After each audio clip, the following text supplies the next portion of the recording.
Yeah, so that was, honestly, guys, kind of what I was expecting. But at the end of the day, second half of the regular season's underway. It was football still, too. So, other than that, though, guys, this game was awful. Bad loss to the Raiders. The second half of the season, Week 10 starts tonight in Denver, where the Broncos go after their 7th. Clock at 3. Gonna run it into the end zone. That sack, get the ball out. 3rd and 13. He sidearms that one, and that's incomplete. And they will let it bounce at the 1, and it skids into the end zone. And away they go. And Smith's going to get sacked. Next, stepping out. Had room to run, but instead throws caught. That's Bryant.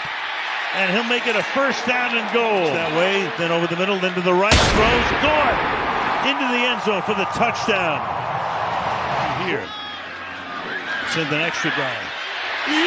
Next, all the way downfield into traffic, and it's going to be picked. See what he does here to try to get the lead. From 59 away, the kick is 49-yard line. The Raiders now on a first down with Smith over the middle, in the air, deflected, and intercepted. Right now. Blocked. Kick is blocked. The line of scrimmage to get after Bo Nix. 32-yard attempt to give Denver the lead. In the backfield. Protection's good. Pass is intercepted. Second time we've seen. From 48 away, the kick is over the top of the upright, but outside of it.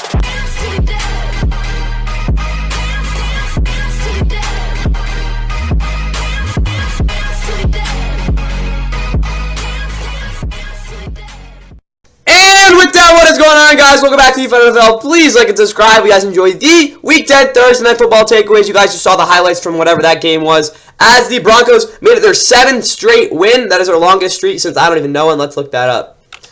Last time Broncos won 7 straight games. 2015. Okay.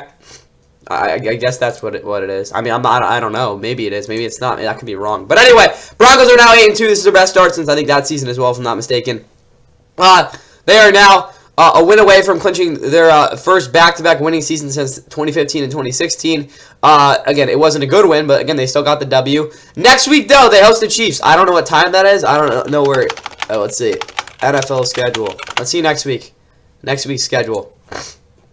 Y'all know. Their predictions are coming out pretty soon as well for Sunday, but holy crap, yeah, Chiefs Broncos. That's gonna be the feature game. That's gotta be on CBS, right? Yeah, it is. All right, so that's gonna be a big game next week. Raiders on the other side. I don't even know what to tell you guys. The past 2 weeks they played, they've been a competitive football team, especially defensively in a lot of ways. But realistically, this is a team that has not been able to finish out games. As you saw, their offense just was not good enough. Obviously, Geno Smith getting injured did not help things, but still, they fought a 2-7 despite a prolific performance by their punter and AJ Cole, who obviously had a punt block that was pretty funny, but also had some really nasty punts. As one of you saw during the plays there. But for the Raiders, they fall at 2-7. They will be hosting the Cowboys next week on Monday night.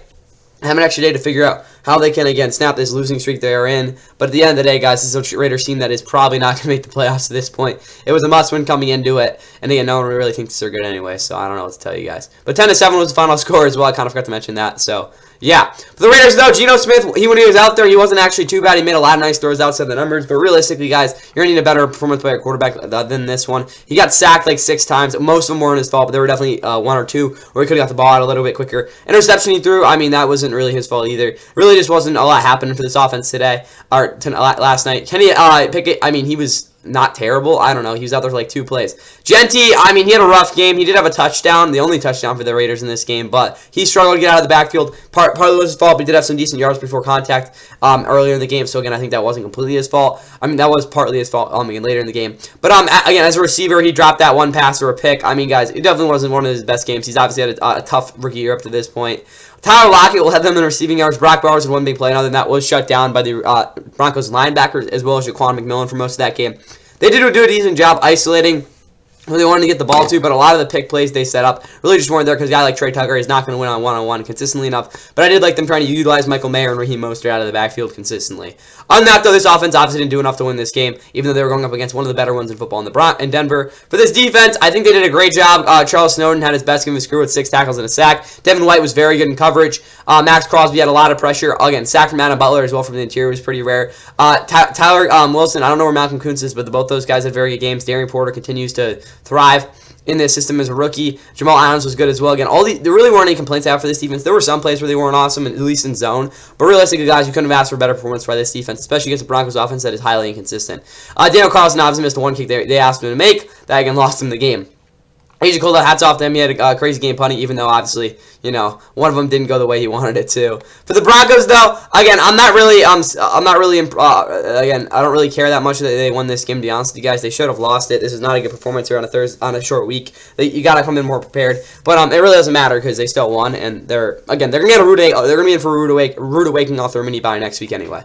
But Bo Nix 2 picks. One of them was really bad. No, that really wasn't. One was an arm punt at the end of the half. The other one was off of who was it? Pat Bryant's hand or Troy Franklin, one of those guys. It wasn't Cortland Sutton. But again, Bo Nix wasn't awesome in this game. I think a lot of people are dog crap on him because of the numbers, but realistically, he didn't even play that bad of a game. There were some plays I think where he left a little bit more on the field. That's really the only real criticism I have for him though, because he did do a good job navigating pressure. J.K. Dobbins, he ran the ball decently, but it really wasn't any explosive plays, which I think is a part of the reason that he isn't always the most sought after back if we're talking about overall in the league. Because guys, he definitely has that explosiveness. That's what's going to make him a higher rated running back when he's not having those explosive plays. He's not always the greatest player. R.J. Harvey, again, he kind of struggled as a runner. Pat Bryant made one big catch on the catch and run there. Troy Franklin scored a touchdown. He had 15 points. So I guess he is the fantasy guy right now. Niche sort of game out of him. Cortland Sutton kind of got locked up. On that though, honestly, this offense just didn't really do enough, and this offensive line had one of their worst games of the season as well. Despite actually not doing too bad of a job for J.K. Dobbins in terms of getting penetration, but still, this offensive line should have played better. That's part of the reason the Broncos were limited to 10 points. As well as the fact that this defense wasn't able to force a ton of takeaways. They got a lot of pressure. I will say that they had 6 sacks. 4 to 6 in the season is most through 9 games, or now 10 games since 1989. I think that's a little bit of a stretch. I don't think they have an all-time pressure rate or anything like that. But again, guys when you have a guy like Nick Bonito, who's one of the more quick winners off the ball, or not off the ball, when he engages, as well as a guy like Malcolm Roach, who on the interior has been pretty solid. Obviously, Zach Allen's one of the more premier interior defensive tackles. When you have guys like that can consistently win, a guy like John Franklin-Myers that wins the speed to power, has a swipe move, has a cross chop. Again, when you have guys like that just have these multiple moves and they can win very consistently, it's very, very hard to not see this group, being very good as a pass rush. Obviously, the linebackers played very well in this game as well. The secondary, I think, definitely left a little bit to be desired. But again, they still did a decent job with their run fit, so you can stick with that. Not mistaken, Jahadae Barron had his most snaps in the game this season. He looked pretty good in those snaps, but still, again, a lot he needs to work on. Yardage-wise, again, I don't think they barely combined for 300. They didn't even combine. Wait. Jesus. They didn't even combine for 400 total yards, guys. I don't know what to tell you. Right. Am I doing the math right there? 220 plus 188. Yeah, it's 408. They barely combined for 400 total yards, guys. This is not a big game in terms of yardage. You can see, though, the efficiency wasn't completely putrid. It obviously wasn't good, but again, teams were definitely limited. But again, the 2 picks by Bo Nix didn't hinder them at the end of it. Obviously, the Raiders really weren't able to do much at all on offense. Again, this is a very competitive game at the end of the day. That's what I'll say there. But that's really all I got for you guys here. I hope this game wasn't a complete boring game to you. But at the same time, it's still football, and we got to be thankful for what we got. But that's all I got here. Stick around for the predictions of all the games on Sunday coming out tomorrow. That's all I got for you guys here. And enjoy the rest of your Friday.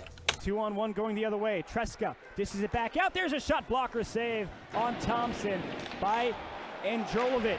Another chance and a score!